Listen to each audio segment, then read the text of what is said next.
Connais-tu l'histoire du centième singe?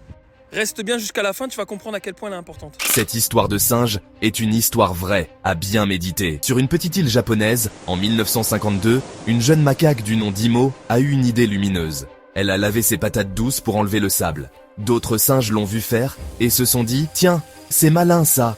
Bientôt, toute la communauté de singes de l'île s'est mise à laver ses patates. Mais c'est là que ça devient dingue. Dès que le centième singe a pigé l'astuce, des singes sur les îles voisines se sont mis, eux aussi, à laver leurs patates, sans jamais avoir rencontré les premiers laveurs de patates.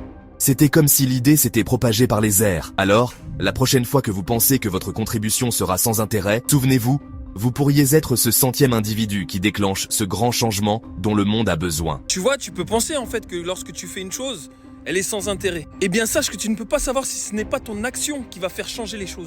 Donc quand je t'appelle à signer la pétition de Galia, sois convaincu que ce sera toi qui va changer les choses. J'ai besoin de la voix de chacun pour être légitime lorsque je vais parler. Permets-moi de déchaîner les enfers sur Macron et sa horde. Seul, j'irai nulle part. C'est à plusieurs qu'on ira loin. Si vous regardez mes lives sur YouTube, je vous ai prouvé par une centaine de preuves, même plus, que l'empire de Galia existe et qu'il est toujours légitime. Donc si tu veux changer les choses, rétablissons Galia. Et surtout n'oublie pas, like, abonne-toi et partage. Partage à tous tes contacts. Et surtout n'oublie pas, abonne-toi, like et partage. Plus nous serons nombreux et plus vite les choses changeront.